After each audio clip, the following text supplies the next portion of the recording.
Packing. Today we are going to study packing of constituent particles in unit cell. So first we will classify packing. First is packing into, first we'll see packing in one dimension.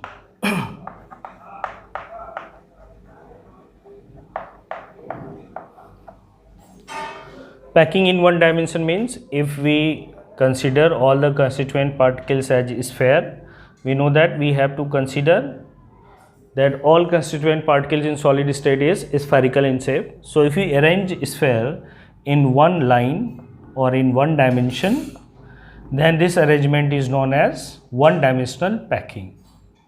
And there is only one pattern for the packing of constituent particles in one dimension. These are the centers of the constituent particles, and if we join these lines, then we'll get one dimensional packing. Whether we place it horizontal or vertically, we'll get only one way of packing of constituent particle. So packing in one dimension is this one, have only one pattern of packing. Next is packing in two dimension. For packing in two dimension, we have to take both. Suppose this one is x-axis and this one is y-axis. When we'll take two dimension, then both on x-axis as well as on y-axis constituent particles will be present. So if we place the constituent particles in this way, first one, second one, third one, this way, then we will get in two dimension, packing in two dimension. So if we give one layer, this layer is called layer A and this layer is next. Similar, there is a repetition of same layer because all layers are aligned to each other. If we see, this layer is aligned, all layers are aligned to each other. So this, if we consider this layer A, this layer will also be A, this layer will be also A, this layer will also be A. Meaning is that there is no difference in the arrangement.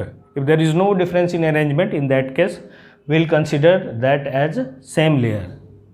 As there is layer A, similar arrangement is there in layer B, in this layer, similar arrangement in this layer, so all layers are called A. So if we arrange like that if we keep atoms in one dimension and then we place another layer in such a way that each constituent particles are perfectly aligning other, in that case we will get this arrangement. And in this arrangement, if we join any four constituent particles, we are getting a square, and that's why this type of packing in two dimension is called square close packing. Square close packing. So this kind of packing is called square close packing. You can clearly see here that if you consider any atom, if you will take this atom, even then you will get a square here. If you will consider this atom, then also you will get a square here. So as it results in formation of square like geometry, that's why this type of packing is called square close packing. Now if we talk about the coordination number of constituent particles, if we talk about the coordination number of these constituent particles, then we can clearly see that this constituent particle is in close proximity with four atoms. It is touching four atoms. First one, this is second one, this one is third one, and this one is fourth one. So the coordination number in case of square close packing will be coordination number is equals to 4. That we have studied earlier, that coordination number is number of nearest neighbor of a constituent particle. So if we see this constituent particle, it is in closest approach or the closest neighbor of this constituent particle is 1, 2, 3, 4. इसके चार सबसे नज़दीकी पड़ोसी हैं जो इनके बिल्कुल close approach में इस कंस्टिट्यूएंट पार्टिकल के, पहला ये, दूसरा ये, तीसरा ये और चौथा ये।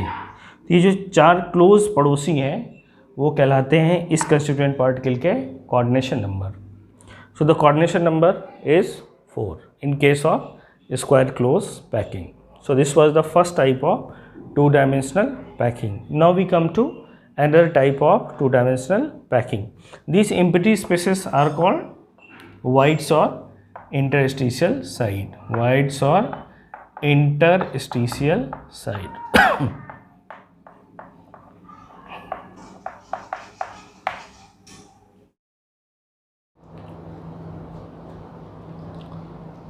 Another way of packing in two dimension is that if we place the second layer in the depression of the first layer, you can see this is our first layer and we have placed constituent particles in the depression. Depression means if we see these two constituent particles, some space is there, and if we are placing second particle of second layer in this depression, then we will get this arrangement, and then again repeating the first layer. First we will put a layer of balls and then we will place another layer in the depression of first layer, and then we will place the third layer similar to first layer. So we can see that here this layer, first layer and second layer are not in alignment, but first and third layer is in perfect alignment. So we can say first and third is same layer, and that's why we give the same name AA. But if we come to second layer, we can clearly see that it is different from the first layer. Why? Because the first layer and second layer is not in alignment. If we join the axis of nucleus, then we cannot see that they are on same axis. That's why we can say that first and second layer is not aligned. If first nucleus of first and second layer comes in the same axis, then we will say first and second is aligned as it was in previous case. But here we can see that first and second layer nucleus is not in same axis. So first and second layer is not aligned. So first layer is not aligned with second layer, while first layer is in perfect alignment with the third layer. So first and third layer is same, but first and second layer is different, and so we give the name B. Here again this space is called void. Now if we join the center of nucleus of all these constituent particles, suppose we are taking this constituent particles, it is in close proximity with 1, 2, 3, 4, 5, 6 atoms. So if we join the nucleus of all these close neighbors of constituent particles, we will get a hexagon. You can see that we are getting a hexagon. If we join this line,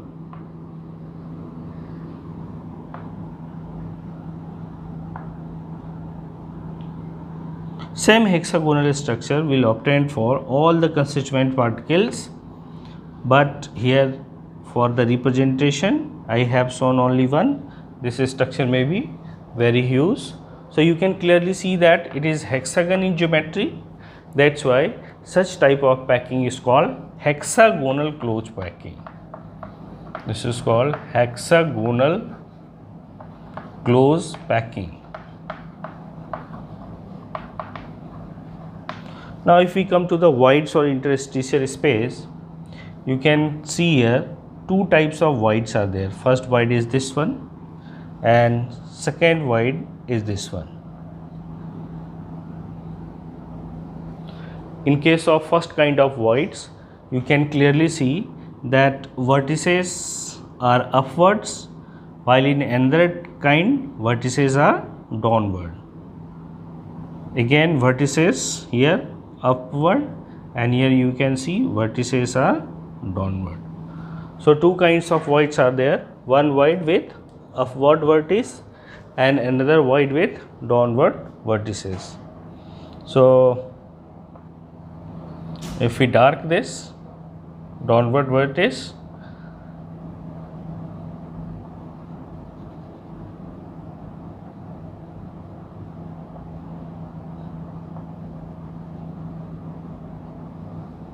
So we have here upward.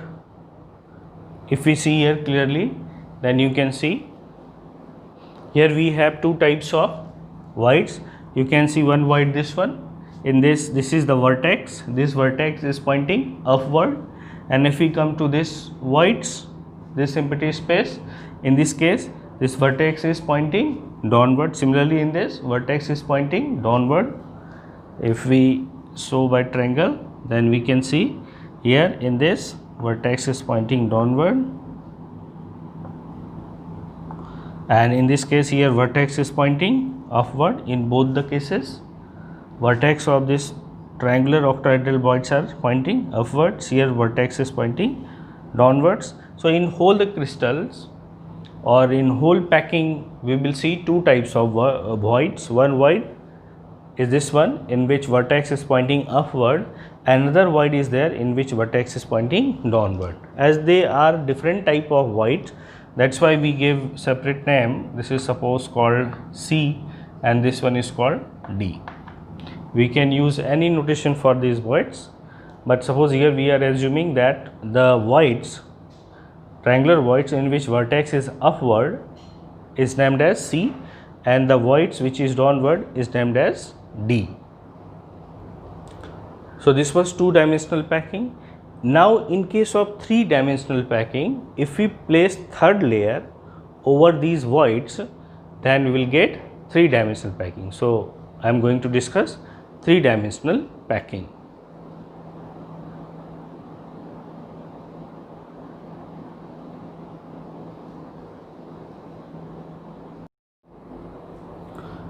In three-dimensional packing, if we place this was the layer 1 A, this was layer B, and this packing was in two dimension, x and y axis. Now if we place layers from upside in these voids, you can see here one void is here, and if we are placing the third layer over these voids,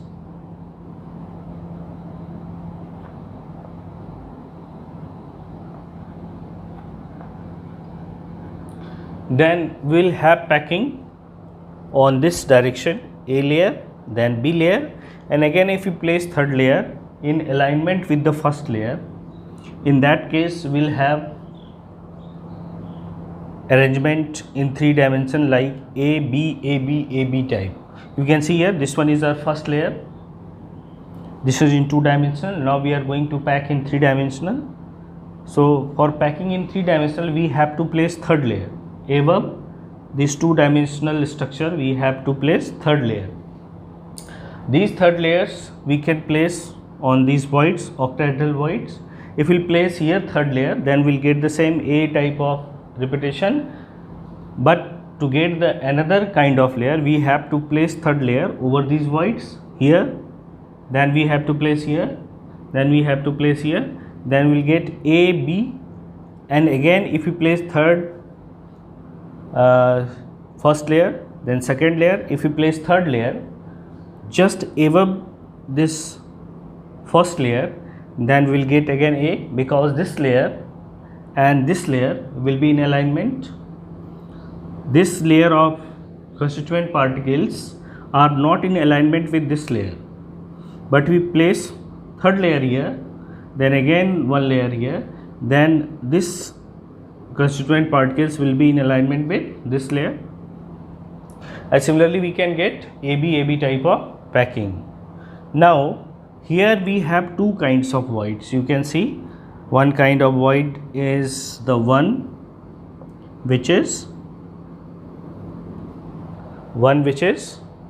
in which this vertex of triangle is pointing upward, in another the vertex of triangle is pointing downwards. So in the same way, if we keep on placing, then if we place here constituent particle covering this void, then we can see here we will get two kinds of voids. We will get two kinds of void. First void is this one, and this is like this.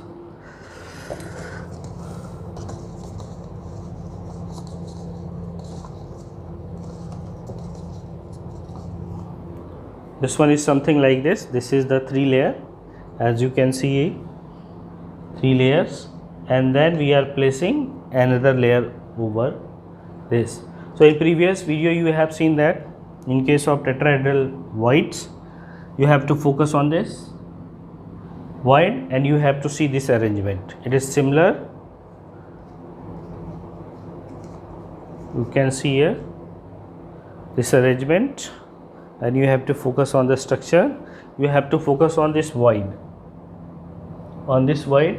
and so we have 3 structures.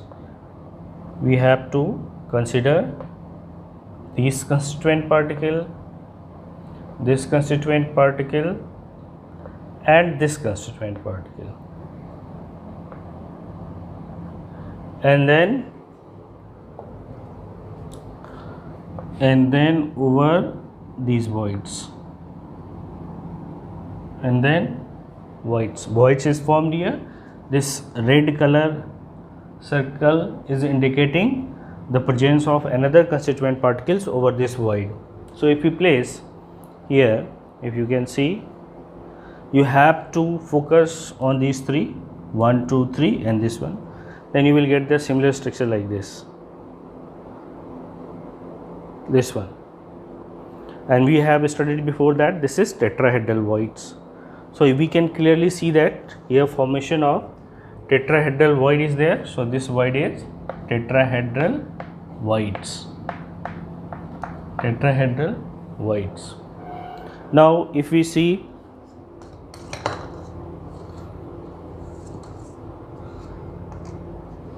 here this one, then here also void is there. You can clearly see this void. This void is called octahedral void.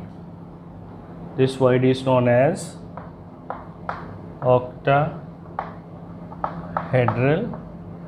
void. And how the structure will form? The structure will form something like this. You can see here 2 triangles. If we join the line, if we join this line, this point, and this point, if we join, we'll get a triangle.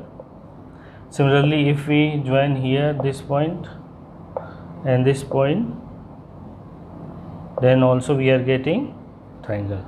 Here 2 triangles are opposite to each other. You can clearly see triangles. One triangle is this one. If we join lines, you will get a triangle here, joining the center of this ball, center of this ball, and center of this ball. We'll have one triangle here, and you can see just opposite of this is here ball. If we show, then you can see one upside, and we'll have this triangle, and both triangles are opposite to each other, and you can see here voids. Similar condition is here also. You can see 3 ball, this red color constituent particles and this white color constituent particle, and in the center there is void. This void is called octahedral void. So there are total 2 types of voids in this hexagonal closed packing in 3 dimension. One kind of void is tetrahedral void, another kind of void is octahedral void, that we have visualized in this packing. Now if we place the second layer in 3-dimensional packing over these voids, then we'll have arrangement like AB type of arrangement. So if we are packing in 3 dimension, in that case, suppose as we have seen previously, that if we are placing constituent particles over the tetrahedral voids, that were making tetrahedral voids, then it will result in formation of first layer and second layer. This second layer is in Z axis. This is 3-dimensional packing. So first layer and then second layer upside. This ball is placed like this. This is second layer in 3 dimension. And then again if we place first layer, then second layer, and then we place third layer in alignment with this. Alignment means this, that nucleus of this sphere and nucleus of the third sphere should be in same line. In that case we say that this layer, first layer, is in alignment with third layer. So if we place first layer, then second layer here, which I have shown by this layer upside in tetrahedral voids, and then again the third layer in alignment with the first layer, then such kind of arrangement will be AB type of arrangement. Because whenever two layers are in perfect alignment, both the layers are said to be same. As the third layer comes in alignment with the first layer, the first and third layer will be same. But if we are placing the third layer in the octahedral voids that you have seen just now, if we place third layer in octahedral voids, in that case we will have arrangement A, B and then C. We will have arrangement A, B, C, and then again fourth layer will be in alignment with the first layer. So such kind, again there will be A, then B and the C in same way. So we will have arrangement ABC, ABC. Such packing is called ABC, ABC type of packing. So this was packing in 3 dimension. Now see a brief review of that. In 2-dimensional packing, we have 2 patterns. One pattern is just A type of packing, 2-dimensional, means all the layers are in alignment. First layer, this layer is in alignment with this layer. This is 2-dimensional packing. Constituent particles are on X and Y axis. So in 2-dimensional packing, if we place constituent particles in proper alignment with each layer, this layer in alignment with this layer and this layer in alignment with this layer, then it will result in formation of cubic simple primitive unit cell. If we arrange something like this, first layer, then second layer, then third layer, and first layer is in alignment with second layer is in alignment with third layer, then it result in formation of simple primitive unit cell, simple primitive unit cell. But in hexagon, this was cubic square close packing. So in square close packing, if we place all the layers upside in alignment with the first layer, then it will result in formation of simple primitive unit cell. But if we are talking about hexagonal close packing, then in that case you can say this is hexagonal close packing. And if we extend in 3-dimensional and placing the layer, third layer, this was first layer, then second layer of constituent particles in the tetrahedral voids, then it will result in formation of hexagonal close packing. Hexagonal close packing, and this is called HCP, and this is known as HCP, hexagonal close packing, HCP. But if we are placing the third layer in the tetrahedral voids, as you have seen, this was making tetrahedral voids. So if we are placing third layer, this was making tetrahedral void. So if we are placing third layer over this if we place constituent particle in tetrahedral voids, then it results in formation of hexagonal close packing, HCP. But if we place the third layer, second layer on tetrahedral will form hexagonal close packing, third layer on octahedral void will result in formation of cubic close packing. Cubic close packing, that is CCP. Cubic close packing, that is CCP. So this was all about packing in 3 dimension. Efficiency.